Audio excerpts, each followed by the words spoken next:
This is a Radical Rant podcast.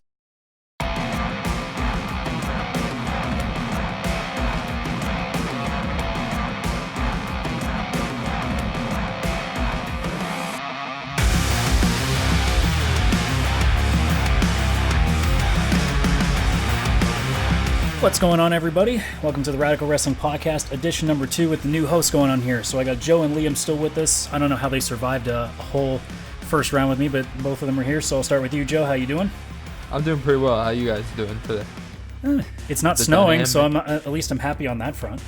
That's true. It is blisteringly cold, though, still, at least where I am. I don't know about you guys, but yeah, at least there's not that white devil coming It's around. manageable. It's manageable. That's all I can say at this point. How about you, Liam? How you doing? I'm doing quite well, fellas. Yes, Canadian winter is here in Ottawa, but things are good otherwise. Well, you know, it could always be worse. Indeed. Could be blizzard territory. That's true. It could be blizzard territory. We aren't quite there yet, but you know, it's happening. It's going to happen eventually. You can only avoid it for so long. That is the mark. It is another week, which means it is another round of AEW television, that including Dark and Dynamite. So first thoughts on this week. What did you guys think? Good or bad this week? I personally think it was probably one of their best shows that they've had so far. Just in terms of all-around content, you know, and all the different little things that kind of got explained. There were some hiccups, you know, I think within it, which we'll talk about, some angles that probably didn't go over as exactly as everyone was thinking that they would. But all in all, I think that the show was, wrestling content-wise, I think it was very good. I mean, it certainly seems to show that as well. The ratings jumped right back up, back into the 800,000s. They did beat NXT by about 5,000 or 6,000 viewers, which tells you right away that, you know, it seems like a lot of the viewing audience early on must have been gone for the holidays, like we kind of said last week, and that the NXT audience tends to be predominantly older, which means they're going to have less to do. So it seemed to work out that way. Liam, what did you think about the show? I thought it did some cleanup on a couple of the things that we, like the biggest issues we had with last week, it did some cleanup on. I thought, like, Nyla had a very good segment this week, and I thought that the vignette of the Butcher and the Blade did a much better job of explaining who they were and what their motives are, and that they almost should have run with that. So I know we can get into that in a little bit, but I thought that it was a good show this week, certainly from a match perspective, and I thought it was kind of batting cleanup for some of the open threads that we talked about 7 days ago. Absolutely. So the first thing that stands out for me, I would say, was that, like you said, the Butcher and the Blade finally got a bit of time, which obviously they didn't get a chance to speak because that's the wisest thing to do, is to keep them quiet for a little bit because you want to keep the mystique going. But Allie as the bunny does, you know, at least give a little bit of credence to what's going on. But it seems more or less like they're still kind of keeping you in the dark as to why. It almost seems to me a little bit like they're not entirely sure themselves, and as you said, we'll get into this a little later, but the same with the whole Brandy Rhodes Nightmare Collective. You know, it seems like a very, like, loosely kind of unfleshed out kind of idea that they're still themselves trying to work it out and see, you know, what the reasoning and what the motives behind it all are. I mean, for sure, it could be a matter that, you know, it's their first rodeo, so we got to remember, too, that being able to keep up all these storylines, I don't know how many agents they have on the show, so I don't know who's running what, so there's always the question of, are they maybe trying to do a little bit too much at the same time, maybe they're losing focus, but I mean, at this point, I don't feel like anything's lesser so much as it's just, I guess they're just figuring out where they stand, so they're just kind of keeping their balance right now. I'll agree with that, yeah. I don't know, where should we actually start here? I mean, we can quickly go over Dark. There's not really a whole lot that was going on this week. I mean, you had Nyla on commentary, who was, I guess, trying to do her best Bobby Heenan impression by just being like really immature and putting jokes every 5 seconds. It kind of, sorry to interrupt, but to that end, it was a little annoying to me how there were some things that she did not do a good job of, even, you know, when Jerry Lawler would intentionally completely look the other way when the heel would do something, you know, bad, and, you know, he would just look the other way and be like, oh, whatever, that was justified. Her reasoning, even though they were all clearly jokes, you know, and they were all tongue-in-cheek, it all just, I don't know, it was like, all right, you're not actually this stupid, you don't, you know, you're not, I can't give any specific examples, which isn't helping my case here, but I was more just annoyed that she's like, you said duty. I'm like, what the fuck? Yeah, is Vince McMahon in the background making poop jokes again? And she had some good moments, like when she said that Brandon Cutler should have been disqualified for foul sign language and things like that. Yeah, no, there was a few of them that were entertaining, but there were also times where I think she took away from it too. Sure. I mean, like she was obviously doing like something that she was trying to like be very nakedly kayfabe, which was funny. Like, but yeah, no, I don't think it was as strong as say a Sean Spears or MJF performance. I will say the one thing that I definitely really liked about Dark was Jimmy Havoc having a bit of an evolution now of him turning into almost like another Moxley, where he was supposedly sued or not sued, fined $10,000 for using the staple gun in that Diamond Dozen Battle Royal. Right. So at the end of the match, he just staples the check to Cutler's head and then backstage says, "Look, you fucking hired me. Like, this is what you're going to get." And he just staples the check to the wall, being like, "There's the next 10,000." Yeah, I love it. I think that whole thing of just this, maniac who can't be contained. I think that's such a that's a trope in wrestling that is, I think always works. And it definitely keeps him fresh because you know that if they need, like, say a babyface, takes out Jericho, wins the championship, or even if we have a mid-card title in the fray soon, it gives somebody, it gives you an easy in of just putting Havoc in that spot because you can just say, well, he just fucking decided, you know what, I'm going to go after this guy today and just go on a rampage for a couple weeks and then until he gets the match. You don't have to tell a crazy story with it. Yeah. Well, this is an interesting jumping off point because these are kind of two separate thoughts I have in my head, but they kind of unite in one match. Like my thoughts on Jimmy Havoc, to your point, I think can be useful in certain roles, and I am happy that they're fleshing out that part of the character a bit more. But in terms of like, he's one of the few people that I don't have a fully formed opinion of in AEW, and if I have any at all, it's somewhat negative. But the part of that is because it leans into the other thing. I really like Brandon Cutler. And I think he's underused. And a lot of people think he's like, he's the Bucks boy, so he's kind of the stooge, and they've been using him as a jobber. But like, I like his costume design. Like, he came out with the Tiamat thing. Like, he's leaned into the D&D thing. I think he's athletic, and I think he's good, and I think he's underused. So that's part of where the negativity comes from me, is that I don't think he should have done a job to Jimmy Cutler. Well, I think all in all, like, my thoughts on Cutler are pretty simple. I think it's intentional that they're jobbing him because I think they're trying to push him as being one of the guys that really stands up to MJF in the end. Or even Guevara for that matter, because I wouldn't even honestly be surprised if he became the first champion of whatever this mid-card belt ends up being, just because he's been hammered so many times and he's been made fun of. Like, Guevara's taken so many shots at him. If you watch Being the Elite, MJF was teasing him early on in AEW cycle. You got guys like Havoc just taking advantage of him. So I think there's a part of me that wonders if they're intentionally pushing him down. Well, for two reasons. One, because you want to get the sympathy. And two, if they push him right away, he isn't a known name. And you can still see he's a little rough because obviously he took a big break from wrestling. Right. Yeah. So it helps that you keep him losing early so that way it doesn't make it seem like they're trying to push him because he's another one of their boys. It's the same reason why I knew the Bucks wouldn't win the tag titles, why Cody wasn't going to be the first champion or Paige would be. You don't want elite guys or people associated with them being at the top right away because it makes it obvious they're playing favorites. Yeah, I think that's pretty sound logic. Yeah, I think that's right. I agree with that. I think too, from Cutler, and I feel like again, since it's only been 7 weeks or I don't know, however many weeks of television they've had so far. Not 7, probably more than that. But however many weeks of television that they've had so far, I think that again we're not seeing physically. You can't see every possibility, every athletic ability, and their character fully fleshed out and everything too. So I think that also comes with that territory of us kind of just seeing this guy get the shit kicked out of him. A lot of times, on Dark and Dynamite and being the elite and all that stuff. So I think it will be interesting if they can, flesh him out a little more and show kind of what he can do in the ring, because I don't really know if I've seen any of that really yet. So yeah, that'll be interesting. It definitely leaves the door open, that's for sure. Yeah, I mean, we talked about it's going to be cyclical, right? I mean, like the wins and loss records can look bad now, but if they're going to restart them every year, there's no reason that people don't get pushed later and get on hot streaks and kind of erase past trends and things like that. Well, that's the thing. You've got Cutler doing what he's doing. You've got the librarians doing what they're doing. You got Jurassic Express, who we'll get to plenty of times during this show. I don't think it's something to be taken too seriously. I see a lot of people on social media always getting mad, like, oh, why is this guy losing all the time, or why is this guy winning? It's like, dude, it's a short period of time. They're trying to figure out who their stars are right now, and give it another 6 months, you're going to see a big flip when it comes to a lot of people suddenly getting a few more wins, getting a couple more angles in there. Because, again, they're trying to figure out where they stand still. This isn't like a product that's been around for 5 years and has had this group of guys for this amount of time. They've got to figure out what they have still. And naturally, it means somebody's got to suffer early. Yeah, that's right. And so I think that's a good segue to what did you guys think of the Sonny Kiss Sean Spears match? I don't know, quite frankly. I like Sonny Kiss a lot. I just don't know if they were a good fit together. Quite frankly, it depends on how you want to look at it. I mean, Spears definitely got his aggression out because this was not even it wasn't necessarily a squash, but it was pretty close.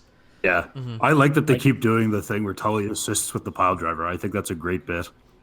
Even though it really honestly doesn't add anything, but it just keeps him involved. Yeah. Like, realistically, that pile driver is not suddenly getting hurt so much more just because the old guy friggin' like falls slightly at a It pushes slope your speed feet down to while the you floor. fall. Yeah, exactly.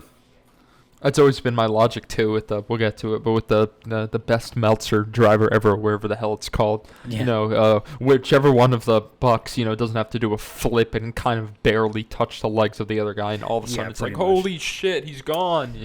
Well, it's one of those things where it just looks good, right? Yeah.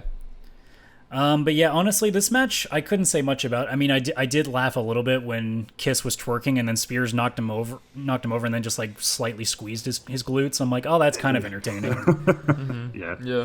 I'm sure there were both men and women that were enjoying that match for that reason. But Yeah, I think they're still trying to figure out what they want to do with Sonny Kiss long term. I mean, with Spears, we know what they're doing. They're still trying to build up his record a bit, which I appreciate because I don't think he should have. If they were going to keep his heat on him, I don't think he should have lost to Cody. But I get why he did, so that Cody could take the #1 contendership. So I think it's good Yes. they're continuing to build his record. I mean, Kiss is going to be one of those weird ones too, where I think they are aware they have to tread very carefully with, because if Kiss gets too involved and then loses, or the promos might swing a little bit too far in the anti-gay direction, I think they want to be very careful on how they tread with him. So it is a matter of, I guess they're just trying to like slowly like push this guy at least fresh in people's minds, because obviously Kiss hasn't been wrestling every week.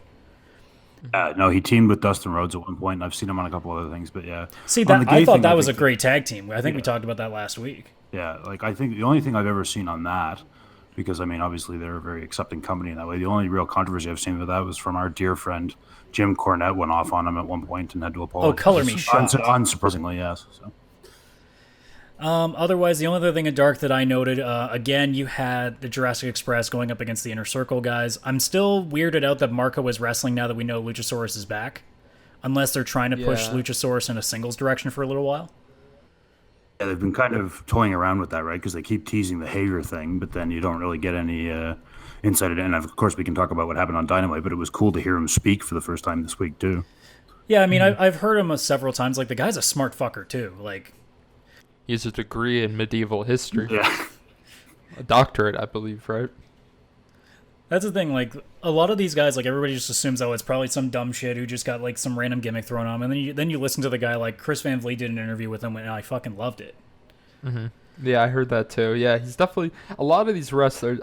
This is kind of a tangent, but I think it's very interesting how, in order to be a wrestler, there are some few exceptions here and there. You can't be dumb, especially in order to be a good, a good entertaining wrestler that has a shelf life that lasts for a while. I think that definitely there's a certain level of intelligence. You hear interviews with guys like The Big Show or whatever who just seem like this huge, Hulk guy, me want hurt people, that type of guy. But, I mean, you can't be dumb, I think. It does require at least some sense of perception. You have to be able to read people.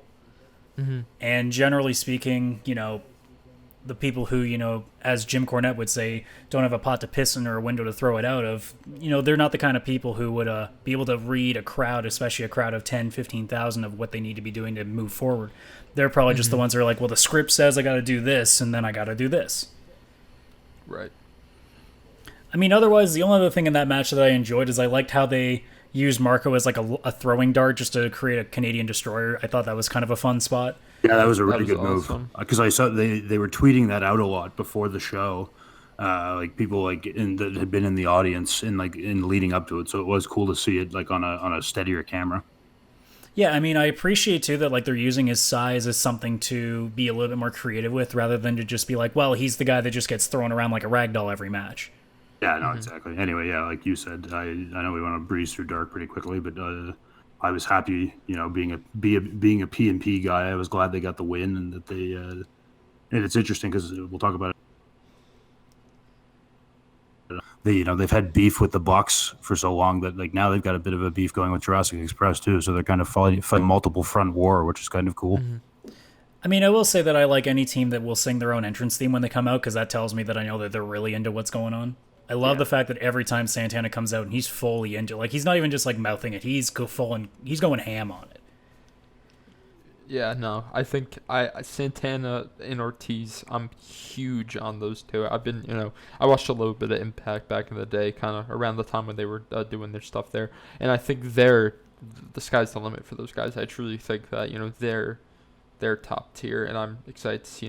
Jurassic Express, I think definitely. That's a few that, if developed well, could really go somewhere. And I've also, just the side note, that springboard, whatever, Canadian Store, whatever you want to call that was really, really, really cool. And if they're going to keep Marco around, let's have that be the finisher. Yeah. Otherwise, I mean, my only complaint really with Santana Ortiz right now is I think Ortiz just kind of needs to relax in his little cat claws stance that he does. I think he does it a little too much. Yeah, no. It's like, I know you're supposed to be an idiotic moron, but or an idiotic maniac, I should say. But it's like, dude, just chill a little bit. Yeah. Like that one, and I like Rope too. Is always it's a good bit. Mm-hmm. So otherwise, Dynamite, we kicked off with the Elite with Dustin Rhodes. So we had Dustin and the Bucks up against Sammy G and Santana Ortiz. That was where we did talk about the Meltzer driver stuff, which, again, the spot looked really cool, but it was also one of those moves that I'm just like, okay, this might be getting a little bit too much, guys. Yeah, fair enough. I've got a couple of thoughts on this match, but before we do that, I want to take a moment at this point of the podcast to issue an apology to our dear friend Marco Solis Martinez, I think was his name, who last week was the guest commentator during the opening tag match on Dynamite. And we thought he was from the insurance company, had been put there as a corporate thing, was actually a fan. Adam informed us earlier this week, was actually just there as part of a fan experience. Yeah, it was on so YouTube. No wonder they did a cool thing. Yes. So I would like to, not that he listens to this podcast, or I hope he does at some point, but yes, no, I fervently apologize. That's super cool you got to do that. And we apologize for mistaking you as a stooge of the insurance company. Yes, some insurance asshole. Yeah, we apologize for thinking that. It does make more sense now why he awkwardly kind of at the end went. But I put that on them because they didn't explain that at all, right? They didn't say this guy's a fan. He won the sweepstakes. They had him as the all elite fleet thing, which they didn't do at all. So it must be a deep dive to know that was what the name of the fan group is at this point, because once they put the video out on YouTube, I'm like, oh, so it's the name of the fan group. Okay. Yeah. I wish I'd known that. Yeah, I wish I'd known that, and so I didn't think this was some, random guy who works on life insurance policies that now was commentating over a wrestling match for some reason. And it also makes sense why, like you were saying, Liam, why he was so awkward. I just can't get it. I think it was very funny just at the end. The weird "I love you" thing was very, very awkward, and but I guess in context it makes more sense. I will say when watching the video though, it almost seemed like it was getting a little too scripted. Like this is the problem with a lot of these fan experience videos that people show on like various companies. So many times it looks like they're being told to say specific things. Because the way that I listened to, somebody who's supposed to be this big a fan who has like 20 t-shirts from the company already, it's like, that's a guy that probably wouldn't be able to contain himself. And here's this guy like just saying the things you would expect a quote unquote fan to say in these things. And again, I'm not doubting the guy. Maybe it is just nerves and you're just like trying to say like the thing that you figured they want to hear. Who knows? It's the same when you're on commentary. I can imagine sitting at a commentary booth when I know I'm on live television for about 5 to 10 minutes and be like, maybe I shouldn't get a little too into it. Because like you don't want to take things away from Excalibur and JR. You don't want to suddenly take attention away from them to you, even though you're a nobody. Oh, exactly. So there is that. They might have even told him like, hey, like don't say anything unless we actually ask you for something. I think that's right. Yeah. God forbid that you're sitting next to Jim Ross. And like, God forbid, Excalibur steps on his spots enough already. So God forbid some random fan should too. Yeah, I agree. Yeah, honestly, about that asshole that walked in and was like, "Hey guys, how's it going?" You definitely don't want to be that guy. I didn't know Enzo Amore was about to go on commentary there. was that Enzo? I don't know. Hey, you guys, how's it doing? Yeah, it was close. I can't do it. I'm New York, but not that New York. I guess. I don't know. Well, he's Jersey. Remember that. Oh yeah, he's Jersey, which just means he's just a sewer rat. Oops, did I say that? Wait. Is he like the guy that teaches the Mutant Ninja Turtles how to fight? Yeah, he is. No, he's a Skinner or whatever that guy's name is. Yeah, Splinter. Yeah. Oh no, isn't Splinter? Splinter's the bad guy. No, Shredder's the bad guy. Shredder's the bad guy. Shredder's dude. Too many S's. Voiced by the late great James Avery, who was Uncle Phil on Fresh Prince. He was the. I did not know. That's for a different podcast. podcast. I'm a nerd. So. Yeah, no, that's for the Teenage Mutant Ninja Turtles podcast I do every Thursday. Yeah, exactly. It's a different show. So I like the Dusty. I like the Dustin dressed like the Bucks. I thought that was cool. That was a nice touch. Yeah, that was pretty entertaining seeing him with the tassels on. I liked when they did the double senton. That was a good spot. I've always liked the Northern Lights suplex. It's my favorite of the suplexes ever since I saw Taz do it back in ECW, and so it was cool. Very cool. It was cool that he hit the double. Obviously, he wasn't going to hit the triple, but that was pretty cool. I wrote this down. I have a question for you. Do they overuse the super kick? I know it's their thing, but like 3 or 4 times a match. I mean, it's effective. I don't think there's such thing, to be honest. Yeah, fair enough. And then the super kick looks good anytime, and they always find different ways to use it. So it's not like it's just guy gets super kick, like guy comes off the top rope, super kick. Yeah, like Sammy does the moonsault into the super kick was super cool. I thought that was awesome. Or when they hit the triple, it's awesome. Like when they hit the triple, it looks really good too because the timing of it is tough. So they always make it look pretty sharp. From the angle, not to step on your toes, but from the angle that they showed on Dynamite, it looked like this is often an issue with wrestling. I think as a whole, it looked like Sammy was doing a flying nothing and then just got clipped. Like he would obviously do it, but then there was some other angle I saw maybe on Twitter or Reddit or something where it was very clear, he was doing the shooting star press, and then he was they were in the place. It logistically in space, it made sense why he was there. Whereas before, I think it was kind of like from the angle they showed on Dynamite, it kind of looked a little weird. But again, that's super nitpicky. Well, given that we're conditioned also as wrestling fans to know that it's fake now, you just assume that he's intentionally not rotating as hard so we can set up for that. But Yeah, and it was a good character beat though that he goes to his jacket to take out his phone to start vlogging. I love it. I love it. Yeah. And that's the thing, like, awesome. A lot of people have said, too, he's losing too much, too. And it's like, dude, like, the guy's meant to be a shit-eating grin heel that doesn't actually do as much. Like, he's meant to be the guy that thinks he's a lot better than he is. Yeah, exactly. That's kind of his attitude. So it makes sense that he makes stupid mistakes. My other favorite part of this, well, and, like, we've touched on this before, but, like, Dustin is 50 years old. And he's Tony and JR were losing it. Yeah, like I love that spot where he does the multiple power slams, and then he stops to catch his breath and does the third one. It's awesome. And then it's so funny. He did the gold dust taunt, and then he hit the Canadian Destroyer, which was insane and brought the house down. So that was, I really hope that Dustin stays for a couple more years if his body holds up, because it seems like he's taking good care of himself if he's pulling this off now. Yeah, no, like he's been wrestling pretty easy for so long. I want to see a Dustin Rhodes Chris Jericho match. I want to see what that is. I would love to see I would not be shocked if it happens. Yeah, I'd be very interested in that. It may not happen during Jericho's title reign right now, but I wouldn't be surprised if it ends up being like a marquee singles match once Jericho's like removed from the belt. They could make that into a blood feud, honestly. Like 2 older guys like just fighting to show who's still relevant. Yeah. They have a history, kind of. I don't really know if they ever really got into any squabbles when they were in WWE together. Not particularly, because the Goldust character was really in high swing before Jericho was there. Right. By the time that Jericho came in, like Dustin was kind of on. He wasn't on the way up, but he was doing more at the comedy stuff with like Booker T and other guys like that. Like, so he was kind of removed from the main event picture where Jericho was. He was getting electrocuted and then stuttering. He was doing shit like that. Oh man. My only other thing about this match was there was a good point. Like Santana hit a top rope Escalera, and then Tony goes, "Man, I love those Escaleras," and JR goes, "I used to drive one." Yeah, so funny. They've been getting better at having nice quips in there. I think it's timing, right? The longer you go, the better you get at reading each other on those things. Well, that's the thing too, right? Now they've had almost 3 months of time together, so they're starting to get pretty used to each other. My only complaint with the match, honestly, was that Dustin kicked out of the baseball sock followed by a 630. So that was a little bit weird. I figured like that's a move that should be ending a match. Yeah, that 630 was nuts. That was a great move. Yep. Has anybody ever seen that done live? Because I caught Ricochet at NXT one time doing it, and I still can't believe that that's possible. Yeah, Sammy, I think he's letting on.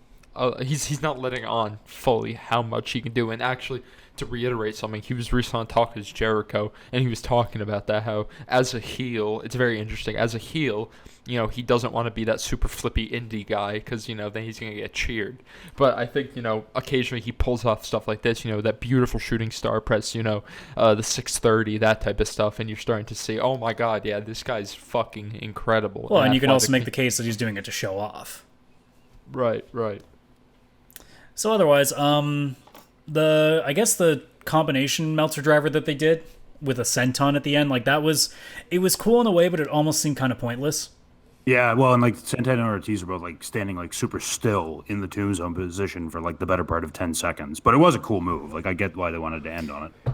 Yeah, I mean, realistically though, like if that move should have finished one of the two guys that they were holding, but to only do basically a senton on the one guy, like considering all the other moves that were used and got a kick out, a senton seems like a pretty weak finish in retrospect. Mm-hmm. Yeah, I don't disagree. I agree, yeah. Otherwise, so following that, we had Trent in his last singles escapade with the Lucha Brothers, this time taking on Phoenix. Yeah, this was a great match. I think this might have been the match of the show, actually.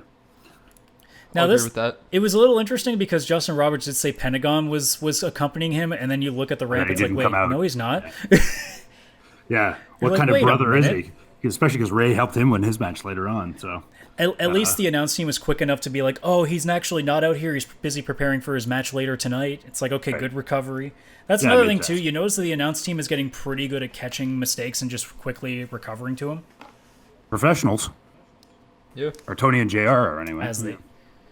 Yeah, for sure. Well, depends on how you look at it, really. I mean, Excalibur is certainly professional in his own aspects. It's just a matter of him getting used to reading the room. Mm-hmm. Yeah, that's right. Yes, so I will do once again the time for the weekly segment of things Ray Phoenix does that blow my fucking mind. Hey, he did a head scissors into the turnbuckle. He went to do the 619 style kick, and then Trent ducked, and then went to jump to the top rope, and then he did it again and knocked his legs out, knocked him over. Oh, the leg sweep was so good looking. Yeah. That looks perfect. Yeah. And then he did a good heel spot. It was in the split screen, so they didn't get to commentate on it. But like he did the arm lock, and then he leapt up onto the ropes to do the high wire act, and then he stops while he's balancing on the top rope, mind you, teasing the crowd to get a big build up, and then he just drops down and punches him in the face. Yeah, Awesome. it looked like he was yelling at them. It's like, I'll do it when I feel like it, sort of deal. No, he was taunting them. It was great. And then he did I thought it was a knee drop, but then I rewatched it. So Trent was leaning between he hit him so that he was hanging between the second rope, and he did a running drop kick from the floor. Like, crazy elevation. Unbelievable. Like, insane hops. And, there were a bunch of, later in the match, he did like a monkey flip into a power bomb. Trent had a big spear on the outside at one point. I love this match. There was all kinds of great offense. And then I liked that at the end, Ray wins. They go to do the handshake. Ray shoves him, and they keep the heat, and they fight each other. Muscle Buster, too. Yeah. Muscle Buster looked awesome. Yeah, it's almost like a mixture between like a Muscle Buster and like a Blue Thunder Bomb that like Sami Zayn does, where he's got the spin into the pinning combination. Yeah, very, very cool. Very, very cool. I think, again, this match, I'll agree that this match is probably match of the night. Overall, Phoenix has, I've said it before, I'll say it again, Phoenix does not have a ceiling, in my opinion. It's a matter of how long can he go like this. He's incredible, though, really. Yeah, for sure. I think so following that, we had... Oh, sorry. No, I was just going to say, I think from like a purely skill-based standpoint, you might be the best guy in the company. Mm-hmm. I mean, in terms of making your head explode, yes, that's definitely true. He has done that week after week since the very beginning of watching. And I remember I watched him a little bit in Lucha Underground, but not as much. So it is an absolute pleasure to watch him on a weekly basis. You just pray to God that his ankles hold in. That's it. You just please let like your knees just somehow stay together. Yeah, yep. No ACL, none of that. Please, for the love of God. So we follow that. We had Cody come out finally this time without being interrupted, which was surprising. I was positive somebody else would come out. We find 7,000 other new guys come out from the ring and just attack him without any idea of who these people are. But in this case, he was able to say what he wanted to say. It just becomes a weekly bit that Cody never finishes a promo again. He just keeps getting jumped. Yeah. I'd be okay with that. That sounds like fun. Yeah. I like that he actually like addressed that his wife is off doing psychopathic shit. Well, yeah, he pretty yeah. much addresses it like everybody's left him. Yeah. So Which means he needs a villain to reunite everyone. I'm fully convinced, and I get actually, and we'll kind of talk about it afterwards. Actually, you know what? I will save it for when we get to Brandy and them. But for now, he talks about how he was attacked. He realized that no one was coming for him now because, as you said, like his wife's busy doing something. Kenny and Paige are in their weird little world. The Bucks are busy with Santana Ortiz. Like everybody's pretty much not there. He does say that, hey, Butcher Blade, like if you wanted a match, all you had to do was ask. But he did understand why they attacked him and, how they did. Because it's like, you know what? I would have done that too when I was in a certain headspace. yeah, that's right. Well, and I like that, right? Because it keeps Cody's rep as like a fighter and raring to go at any time. He does make the mistake, and I guess this applies to us as well now, that he's like, Joe, if you want a match with me, just pick my partner. I don't give a shit. Of course, Yeah. that partner ends up being QT Marshall, and I'm like, oh, gee, thanks, AEW. Now I'm really interested in this match all of a sudden. Yeah, I'm not entirely. I didn't even know that QT Marshall was a wrestler until he did. There was something on Dynamite, I think, or actually, yeah, I think it was Dynamite, or maybe it was Fighter Well, Fest. he might have. debuted, I believe, on Dark because he did a undesirable to undeniable segment. And I think he's had like one squash match on Dynamite, if I'm not mistaken. And I think a tag too at one point, but I have seen very little of him to this point. But in all I guess honesty, like they could have found somebody else. Like they could have even just thrown Avalon in there because at least people have seen him a few times more often than not. Like QT Marshall just ends up being a who to a lot of people. Yeah. Yeah. Well, I guess this is the way to change that. We'll see. Yeah, I mean, supposedly, I don't know. I think his style is. I'm not the biggest fan. I think he's relatively boring. But I mean, there's not. He's not going to be the world champion anytime soon. No. So it's not a big deal. Might check So out he some of moves- his matches on YouTube in the lead up to this week. So he ends up talking about MJF. He did say that I knew all along that you were a bad guy, but I thought you were my bad guy. Almost, Right. I got like Wreck-It Ralph friggin' like thoughts coming out of that. It's like, look, you might be bad guy, but that does not mean you are bad guy. Yes, exactly. Well, and like so much for the Reclamation Project, right? You try to rehabilitate a guy, bring him under your wing, and he turns on you, and then of course he begins offering his watch. They get the briefcase full of cash. I thought that was a nice touch that they gave the kid a C note. Throws his shoes. Did you down. notice the Hylian shield on his keychain for his truck? Yes, I did see that. I thought that was very funny. Cody, the Legend of Zelda fan over here. Yeah. Yeah. There's so much. Yeah, there are a lot of video game shoutouts in AEW, which I kind of like. I know it pisses. Xavier Woods is certain probably in the stuff. background crying right now. And then he threw off the shoes, which were nice. I must say, very, very, very a sartorial comment, but Cody was looking good. That 3-piece with the British style long coat. Oh yeah. Yeah, Yeah, he was looking quite dapper. Man knows how to dress. Man sure. knows how to dress. oh, he's getting that vice president money now. So, Right. That's true. That's true. when do you think the MJF match happens? Within the next 2 months? Within like 6 months? I mean, like, well, they can't. I don't know. They won't do like a Sting Hogan year-long build, but like I feel like it's got to happen. Maybe on the next pay-per-view, maybe until Honestly, Double or Nothing. But I think Double or Nothing probably. yeah, I think because if they do it immediately on the next pay-per-view, it's too obvious. yeah, fair enough. And then like you don't get as long an angle out of it. They seem interested too in building up the that cruise ship episode as being some huge episode. So I wouldn't be surprised if something happens there. Probably not the match, but I think something probably big. With that feud may happen. I would be very I would not be surprised if at whatever they're calling the, I'm assuming in February, just based on the timing at this point of where the next show would be. If whatever Yeah. the show is in either late January or February, whatever it may be named, if that match is not Cody against Wardlow, I'll be genuinely surprised, honestly. I figured that's probably that was what- what he has to do. Yeah, my thoughts exactly. And that also depends, too, if MJF brings anybody else into the fold as well. Because this could go on even longer. Like, he could just, almost like he's going through a gauntlet to get to MJF. I wouldn't be surprised if we see more people. I like that. I like that idea a lot. I think, he's, just trying to get to him, and MJF keeps, refusing until there's no one left to defend him. Yeah, I fair like that enough. a lot. I need you guys to help me with this one because I don't watch a lot of WWE, but he had a good line at one point where he makes fun of MJF for botching the Crossroads. And then he says, at least they're botching it on 2 channels now. So apparently, Damian Priest on NXT did something relatively close to it, and it didn't go over very well either. So that's what he's calling out. Yeah, okay, that's funny. I like that. Yeah. Otherwise, it was another good promo. I mean, again, Cody's obviously making it a point to show that he is quite possibly the most over babyface right now in the world. They love him, man. Like, it is insane how nuts crowds go for him. And I've never seen him live.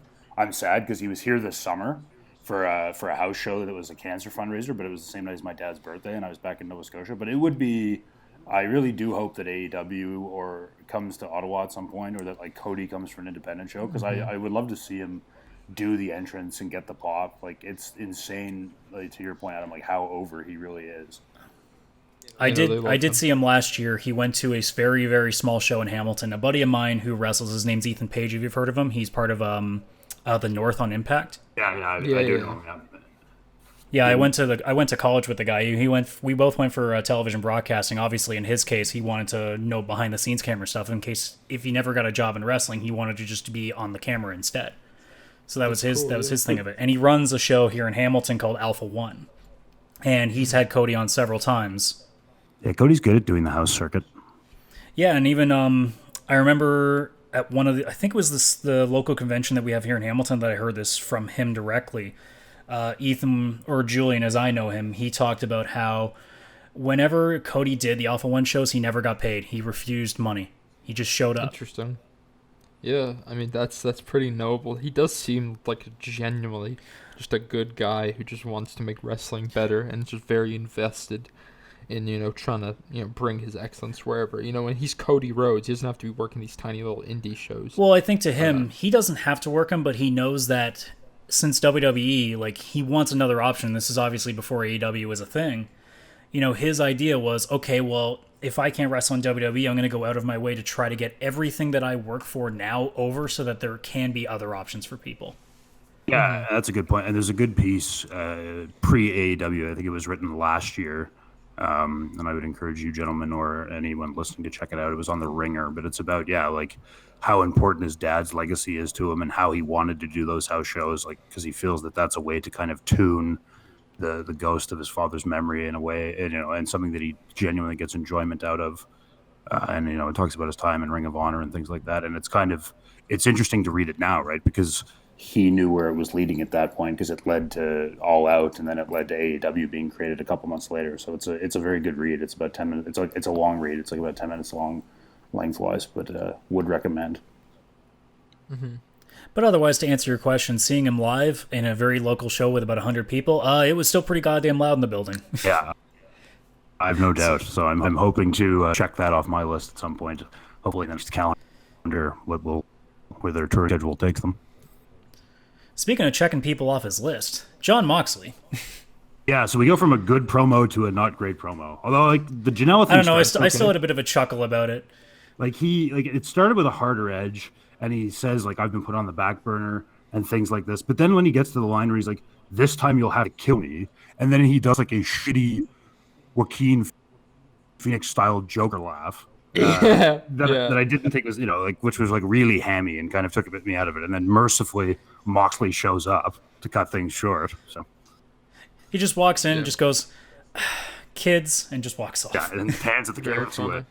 He saved it. Like, he definitely saved it. I agree with you on that. Yeah, and I think this was a mistake. Like, whatever. I mean, it's TV production, but like, it was almost a mistake to do it in this format, because you could see just how much taller Moxley was than Janela on the hard camera. Oh, for sure. No. We had a continuation of the Dark Order. That vignette went a little bit further. They now have, I guess, their initiation grounds.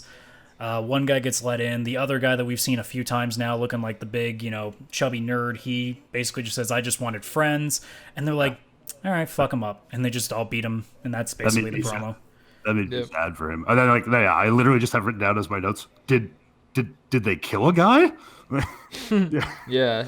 It does look like, it's weird. It looked a little hammy when, he was he was just laying on the ground with all those hands over crawling his over him. face. Yeah. But anyway. Yeah. I mean, I'd be kind of freaked out too.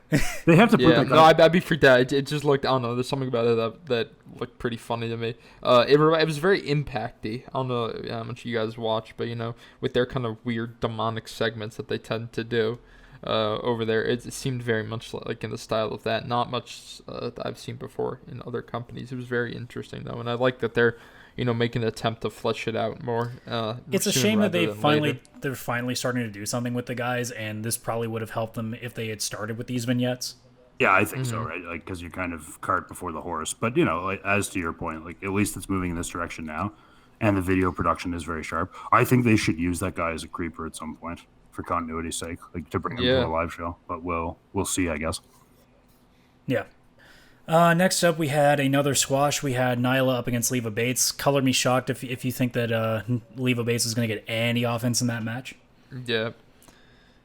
I mean, Avalon tried. That obviously didn't work either. I liked when she grabbed the shushing finger. That was a good bit. Yeah, I think that too. I also she did that. Sorry to interrupt you, but she also did that. That during the match, she did that spot that I've only seen her do to Riho, where have her on the ropes and do like the kind of leg drop off the ropes where they flip around. Oh, like the King Kong Bundy knee onto the ropes kind of deal. Yeah, I like that a lot. Yeah, it was cool to see her go up top. It was, and she leapt herself up there. And I had not seen the package before this match where she attacked Shanna last week at like the signing, but I loved it because like she yells like "Happy Thanksgiving" before she powerbombed her through the table. Yeah. Now, this is where I do have to give AEW a lot of criticism. So, they went to commercial, or the split screen in this case, and for some reason they thought it wasn't important enough to have Nyla grabbing Rick Knox, the referee, and putting her through a table, and then Shanna on top of him. Yeah. That I was gonna say the exact same thing, Adam. I think that if you're gonna have a spot where a weapon like that is used and someone is put through a table, you just wait. Just do some stupid ground and pound. You can do some other bullshit while you're waiting for the for your ad break or whatever to get in there, and wait for the TV audience to be able to see it. Or here's an idea. You obviously have Jericho coming out to do a promo after this. Why not do the table spot and then use the split screen to take a 2 to 3 minute break as you set up for the promo? Because you have to move the table away. Yeah, I think, and it was very cool. It was a spot that I actually didn't even see it because I was at the time I wasn't home, so I wasn't able to watch it on my TV. I was watching a stream, and the stream that I was watching it just said TNT commercial break in progress, and I had no fucking clue that this happened until I saw it online. Yeah. It was very cool though, I'd like to say. So for what it's worth, very cool spot. Rick Knox took a relatively nasty bump with having put through that table and then having Leva Bates or whoever it was. It was Shanna. Shanna thrown on top of him. Looked very brutal, looked very good. Yeah, and I think this is what I wanted to address when we said at the beginning of the hour they were course correcting from last week. Like I know we discussed Nyla at some length last week. I like this direction. I think this is the stuff they should have been establishing for her right after she lost to Riho, but I like that they're doing monster heel shit now. And although now I guess we're going to get a bit of a break because they said that she's been suspended without pay for the rest of 2019. I imagine you'll probably still see her show up at some point and attack somebody. But somebody's getting attacked backstage. Yeah, but we won't see her in the ring again for the rest of the year, which is too bad. So I like this direction for her, and I think this is a great course correction. Yeah, I mean, considering that the first time we saw her, she was basically just fighting a bunch of the little Japanese girls, and then kind of losing, and early on I'm still sitting there being like, why even before all that, my brain, once they realized it was going to be her and Riho in the championship match, I'm like, why are you putting the Monster as one of the first contenders for that title? The Monster's never supposed to be the first name. Yeah, it's always supposed to be something that's lurking in the shadows for like 3 to 6 months, and then when it's time to pull the trigger, she just kills everybody. Yeah, I think that there's a couple instances here and there where AEW has kind of felt maybe it's just because they're very hot and very new, and they're like, oh my god, this idea sounds awesome, that they almost kind of, like you say, kind of pull the trigger a little bit too quickly, with that type of thing. Yeah, they're being a little trigger happy. Yeah, with the title contention, and, also even a little bit with to a degree with the MJF Cody thing. I think that build could have, kind of simmered for a little while longer, but, yeah. Yeah, so I like that match. I mean, it was a squash, but it was a squash with purpose. So I like it. Did the job. Yeah. Yeah. Yeah. And then Jericho No comes pun out. intended. Nyla's mask was still on the ramp too. Did you guys notice that? I wonder if that's Yeah. I don't know if that's a shout out to Scorpion from Mortal Kombat, but I like it. Like, it looks super cool. Oh, for sure. I like just their found whole it so gimmick, too. interesting, like seeing Jericho and Hager walking out, and I'm like, don't trip over the mask. Don't trip over the mask. Yeah. Yeah. Yeah, it's weird one of their staff guys didn't grab it, but what are you going to do, I I'm guess? very surprised that nobody did. That was one of those weird ones too, where it's like, man, like you keep making some silly mistakes. Speaking of mistakes, I didn't note this earlier, but apparently there were some really terrible audio problems at the beginning of the show. Yeah, I think I kind of heard some of those. I wasn't sure if it was just my stream or whatever, but I was, all in all, their audio, whether it be the quality of it or the mixing of it, has kind of always been some type of an issue for them, one way or another. But again, new company working. Well, out this the time bugs. we actually had a reason for it because a lot of people were saying they watched on Fight TV and it was perfectly fine, but TNT is where the problem is. So that's when I'm starting to wonder, could it have to do with TNT themselves and not the actual audio board that they're using? TNT sabotaging their own product. That's it. Weird. Yeah, they're like, man, we don't like this thing that we're doing like so many more views than we thought we were at the start. It's like, we need to put a stop to this. Yeah, put the kibosh on it. Yeah, it's weird because they've only been doing like NBA for 30 years. You figured they'd be able to do a live Yeah. event without too much trouble. Yeah, that's true. As you said, it's still an experiment in real time. I actually didn't notice the audio issues as much this week. Which is not to say they weren't there, but I didn't. The overall broadcast experience I thought was fine on my end this week. Well, you know what wasn't an issue this week? Selling the bottles of champagne. As they say, 12, Yeah. Apparently 12,000 have been 12,000 sold. bottles. Yeah, Wow. I love that he I'm like, started with the damn. ad. Yeah, that's hilarious. My real question is this though: how many of them are actually like really going to drink it, or are they just buying it because Jericho told them to? Oh yeah.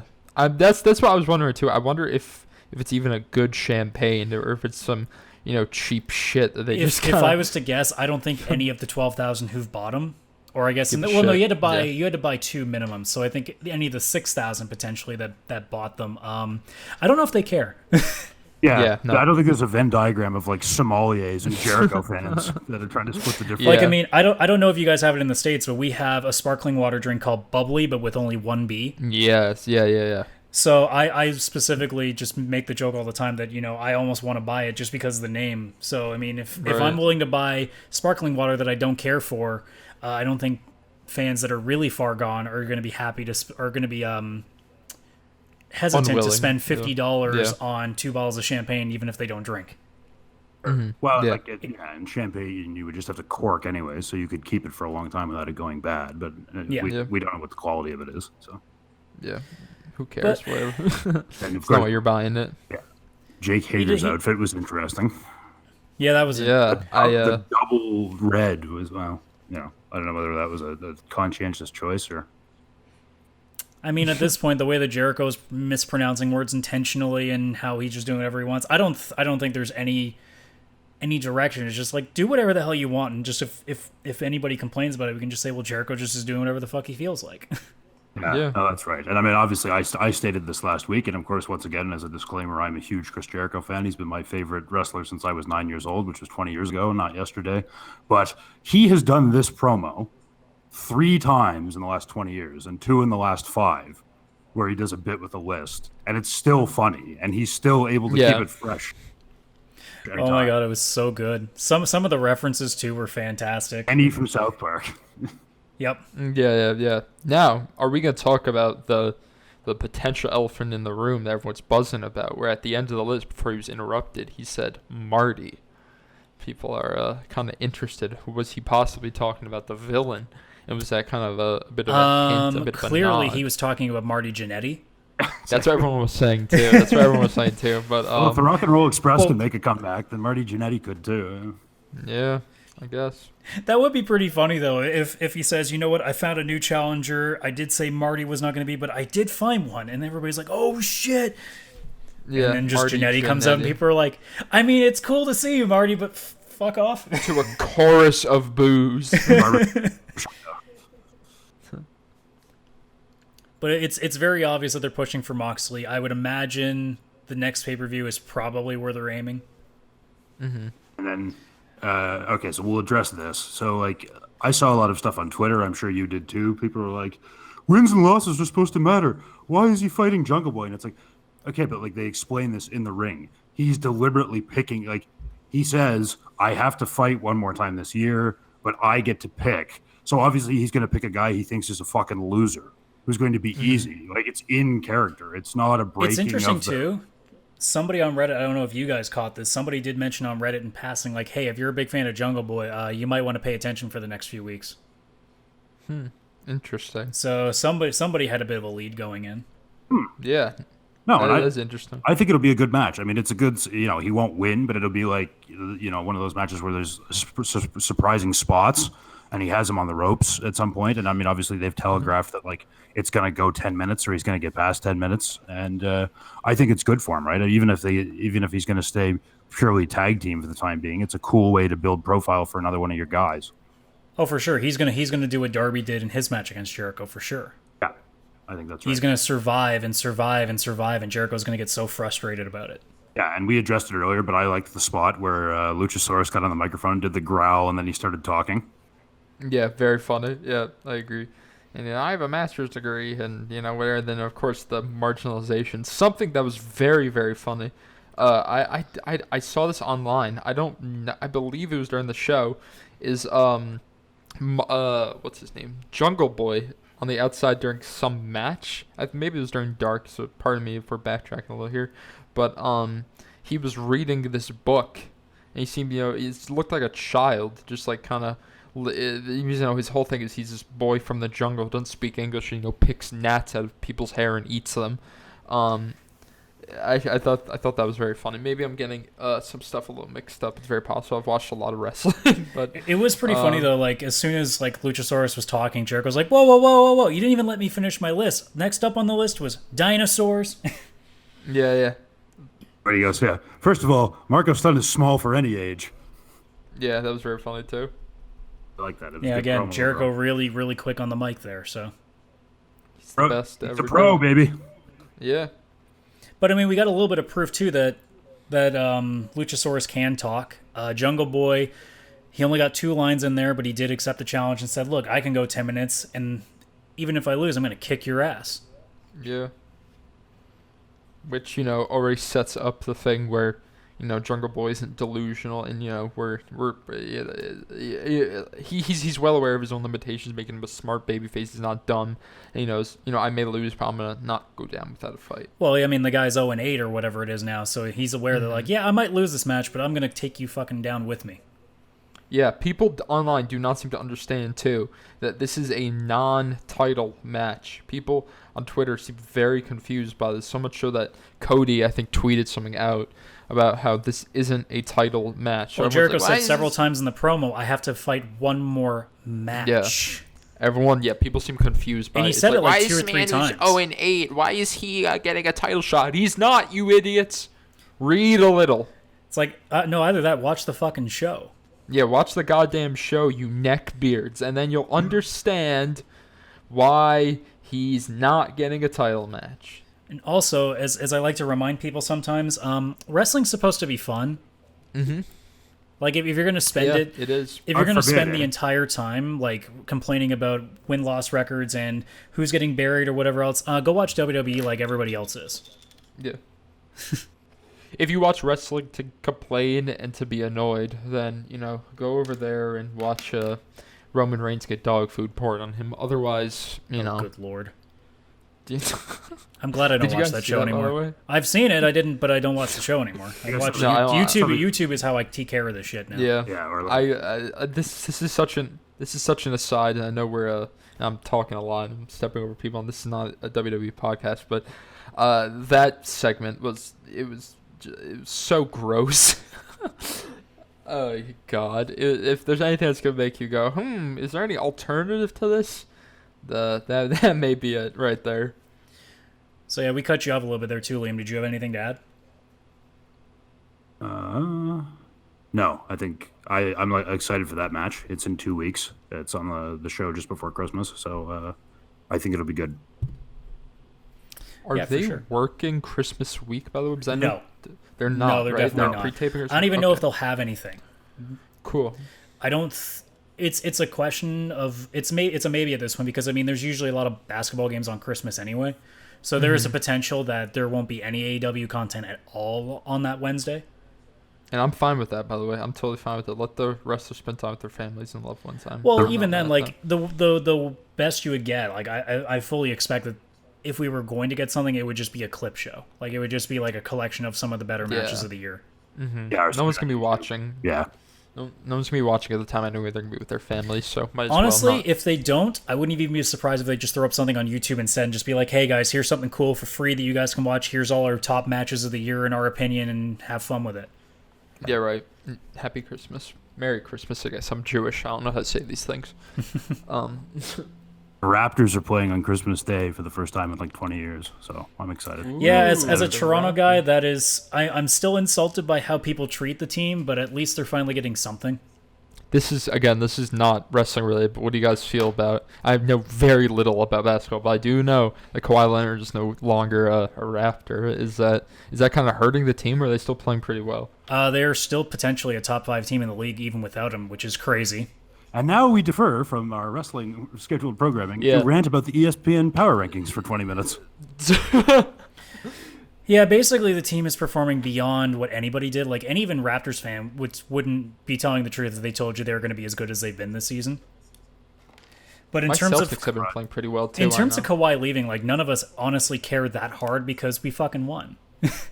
Now, if we hadn't done anything and then Kawhi left, like we would have been a little bit salty about it. But when you win a championship, like I'm not a big basketball fan, but I got buddies of mine that are like, man, I hope they win again this year. And I'm like, I don't care. They're like, what do you mean you don't care? I'm like, they won. I don't care. The chase is over.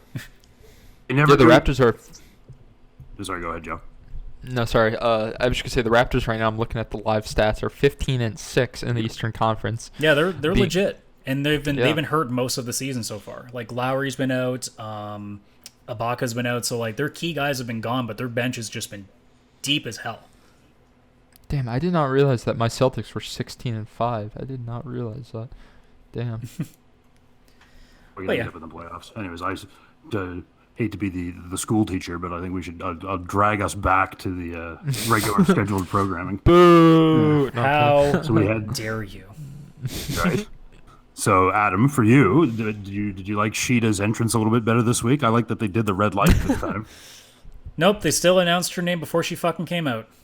I like when she comes out with the flare, and I like the sword, and I like her ring gear. Oh, And I love the entrance, but I wish they would wait for for her to actually come out and say, "Here's the girl." I'll start Instead of- tweeting Justin Roberts frantically for you. Do it. It's like, wait 15 seconds, you son of a bitch. Jesus. What is that weird energy deity entity shit that's in her video that's like controlling the powers of the... It looks very cool. The I have glitter samurai. What the diamond thing or whatever? No, it's like that. I can't even describe it. It's like that deity that's like holding all the energy and like... It's like shaped like a person, but it's like holding orbs of shit, and it's like... You get it? It's probably Japanese. Ha ha Yeah. ha ha. Chris Statlander came out and did her entrance, and it was cool. And then she hung upside down from the turnbuckle. Yeah, no, she's definitely got a unique look to her. And she's using it quite well. She's definitely doing her job at getting over by being completely different from everybody else. Yeah, no, I'm very happy AEW got her. Apparently, she slipped through WWE's fingers because both of her trainers work there, and they wanted her on NXT. So, in a place where signings like this are going to get harder and harder to do or to poach talent, I'm very happy she's Especially here. with the women, too. Yeah, and this was a I would not see... This was a really good match. Super physical, a lot of good spots. This is one of my favorite matches in a while in this division, that's for sure. Yeah. And I thought, you know what? I don't think it hurt Sheeta that much that Statlander got the win. I think it's good to help build her because I think she's going to be a top 5 person in this division. So this was very good. I like this a lot. It also got people's attention because I don't think anybody was expecting her to win. Oh, that's right. So I don't think it hurt Sheeta. I think Sheeta's still going to get her title match at some point. So oh yeah, for sure. I think it's important to note, too, that in wrestling, There's a lot of people, as we were saying, are getting fixated over who's winning and who's losing every week. In wrestling, someone has to lose.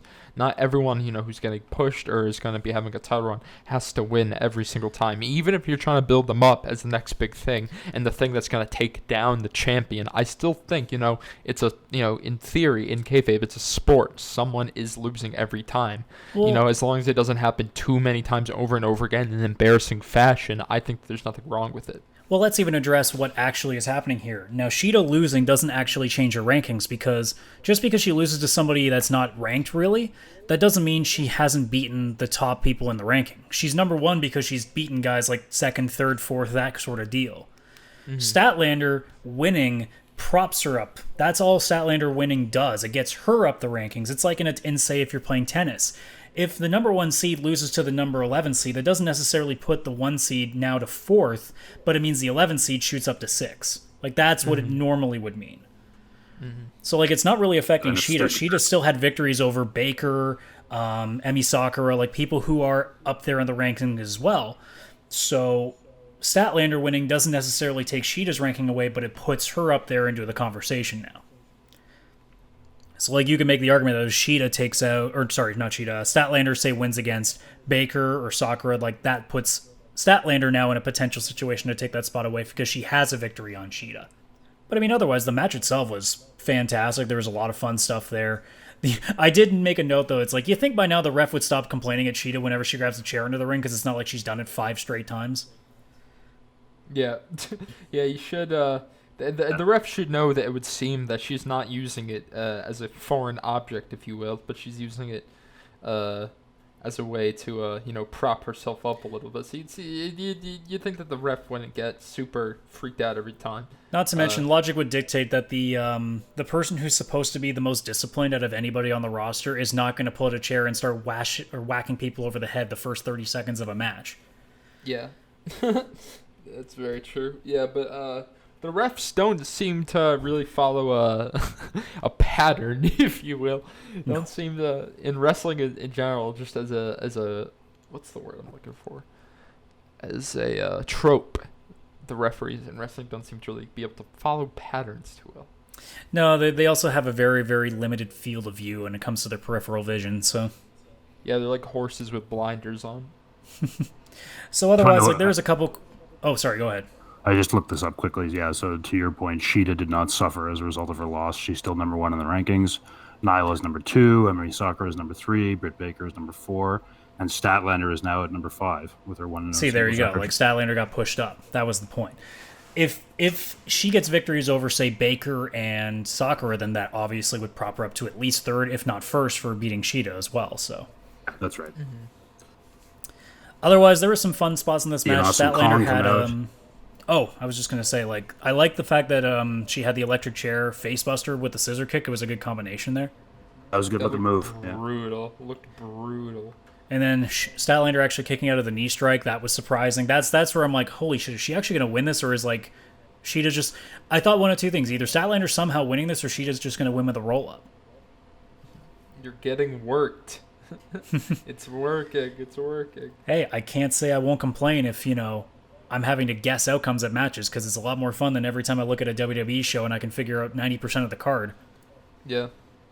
That's more favorable. But yeah, like Liam was going in there, then we had the lights go out, and I'm thinking, oh, fuck, Shida just lost this match. Don't cut her hair. Yeah. the inner fanboy in me is like, no. That we're obviously going to talk about the Awesome Calling segment and the interestingness of it, but that, as an aside, the whole haircutting thing, this particular time, it looked like, oh my god, this woman really just devoted.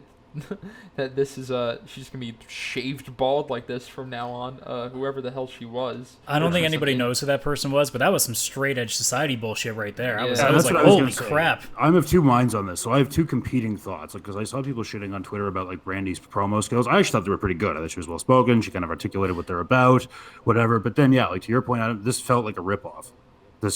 We've seen this movie before. It's not particularly interesting. Sometimes...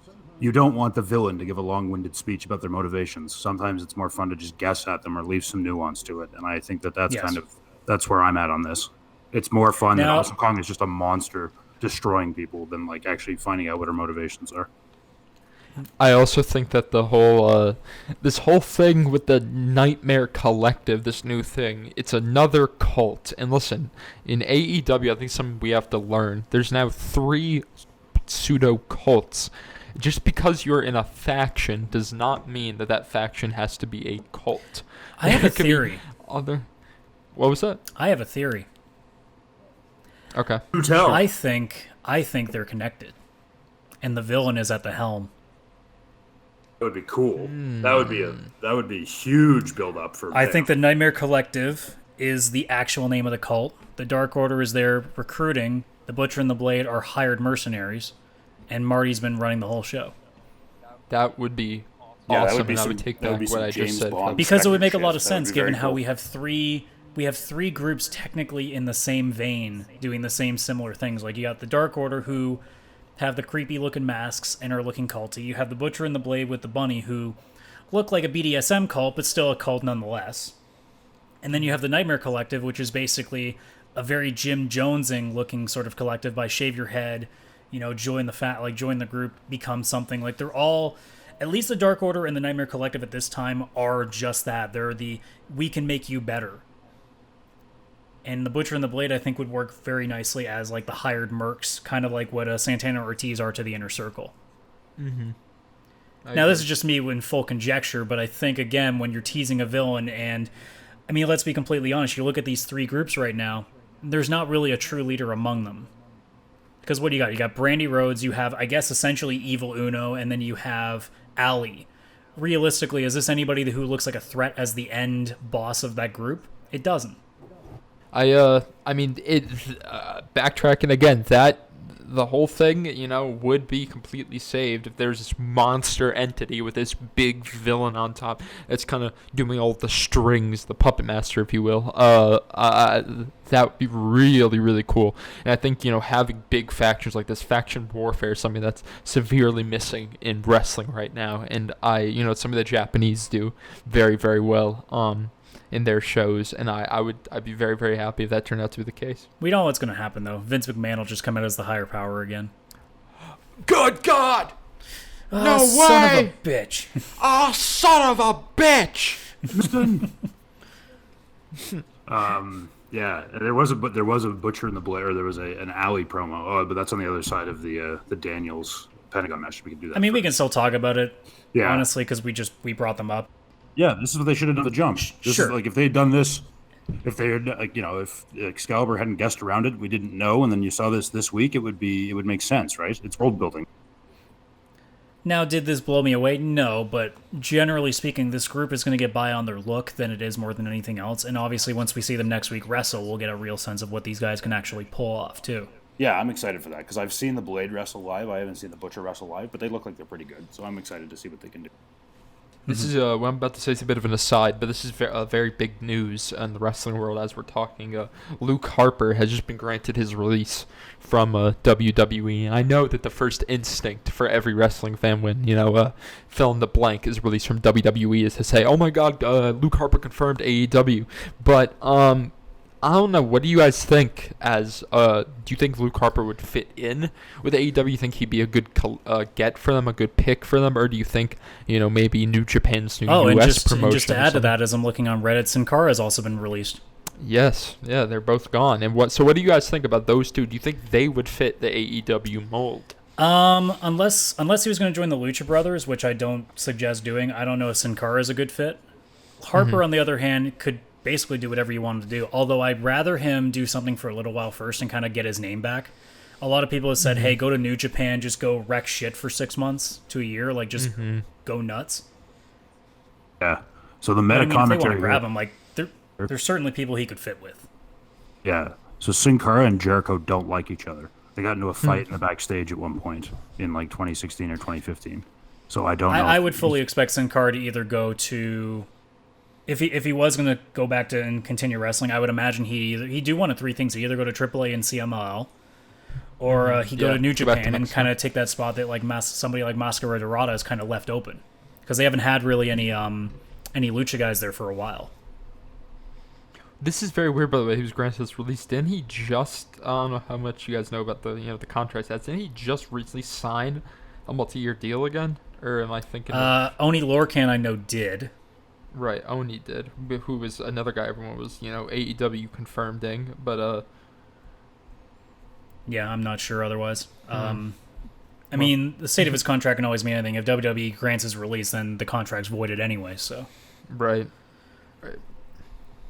But yeah, no, that'll be interesting. I mean, obviously, I can see Luke Harper working, and I think it'd be a great pairing for him to go with any of the more villainous groups, like we have, like say a Dark Order or something like that. But it really depends on if people are going to welcome him with open arms right away, because I think that it might help him and be in his best interest to maybe rehab himself a little bit by like just going elsewhere. Because I think if he goes right where you expect him right away, then it kind of takes the luster off of him. Figure out who he is first. Figure out who his character is, before. I wouldn't be surprised if you see him on the Indies going back as Brody Lee for a little while. Yeah, I wouldn't be mad at that either. I think Brody Lee was awesome back when he was working, PWG, and I think Ring of Honor maybe he worked a little. Yeah, I'd be very happy with that. Moxley against Luke Harper would be cool at some point, but I'm not super. I haven't watched a lot of them because that was the period of WWE. Didn't they have a great match for an Intercontinental belt one time? They might have, yeah. So, this is what I was going to say. That was a period of WWE where I wasn't watching, so I can't. I'm going to look because I'm pretty sure it was a ladder match. I might be mixing up the names, but I know there was one specifically. There was at WrestleMania. It was Ziggler. I think it was Ziggler. Might have that's what it was. At WrestleMania 2, there was that infamous the bump that Moxley took through that ladder on the outside from Luke Harper. That looked brutal. So maybe that's possibly what you're thinking of. Well, the one I looked at, the one I was thinking of was him and Ziggler in an Intercontinental ladder match, which was really good. But otherwise, yeah, let's just finish off the show here. So we had Pentagon up against Christopher Daniels. Immediate thoughts. What did you guys think about that one? Yeah, I was just gonna say I haven't. So this is the first time I'd seen Christopher Daniels wrestle singles since I started watching AEW, and another guy who's almost 50 years old, but looked really good. Yeah, it was definitely. I mean, I've seen the guy a lot way back in the day in Impact when he was the Fallen Angel Christopher Daniels full time, making runs there for the X Division title and stuff like that. So it's nice to see him get a bit in there, although you can definitely tell his age is catching up to him. I mean, I don't know if this spot was intended. Like, a lot of people have been kind of going through back and forth on whether it was or not. There's a point where he went for a springboard moonsault, and he completely, like, if you were looking at it at first glance, you thought he horribly fucked up and just face planted. Yeah. But there's a part of me that wonders, because the commentary team picked up real quick on it, almost instantaneously, that, oh, well, the guy's been out for a while, and like maybe he's still like, maybe because he had a neck injury, like maybe his nerves a little bit out of it. And I'm thinking, okay, that's a bit of a weird jump to go right away to. I mean, if they're that quick on the ball, that's good on them. So it makes me wonder if maybe it was intended to be like that. I'd say, I don't know, for the most part, it probably was an accident. I just say that because it seems like they're relatively good at Excalibur in particular, with really keeping the kayfabe of, why this would have happened or whatever. Because, the whole spot, it seemed like that was supposed to be a big move in the match. The mat was padded, or the ramp or whatever was padded, kind of, it seemed. Well, that's the other reason why I was curious, because this is the first time in a while we've had the ramp not being going all the way down to the floor. So I wonder, when you do a spot like that, if you're just making use of the fact that you have that ramp there to do a cool move on the outside. Yeah. That's what just makes me slightly curious. I guess we'll never know. We need a shoot interview right now. Yeah. I'm gonna hit up Christopher Daniels on Twitter and ask him if he can do a quick shoot interview. All right, perfect. You're doing God's work. Yeah, no, I've been told that before, and I am. So you're welcome. But otherwise, I mean, what did you guys think of the match as a whole? I was relatively disappointed, if I'm being honest. I thought these two could have done a lot more. The styles, I think, didn't show to be meshed super well. That botch or whatever, potential not botch. I don't know. It just made the whole rest of the thing kind of fall flat. It didn't help that they kind of went on a little late, so there was a little exhaustion on my end at least, by that point, kind of with the entire match.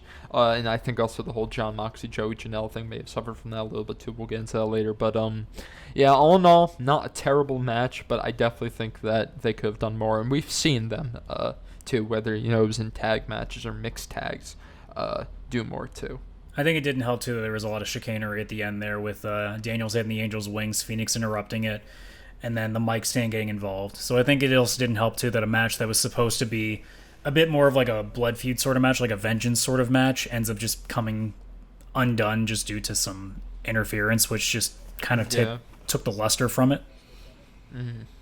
Yeah, I think the grudge thing bled into it a bit. You get the vibe these guys didn't like each other when they were fighting, and I thought it was a nice touch that Daniels jumped on him right at the outset. But yeah, I agree with you. Like, I didn't like the thing with the mic stand at the end as a finish. I did like that Phoenix interfered because they're brothers and they're in it together. So I was glad. At that point, if Daniels is going to pick up that mic stand, personally, he should have just hit him with it. Like, just get the disqualification, show that he's still pissed off. Yeah, who cares, right? Like,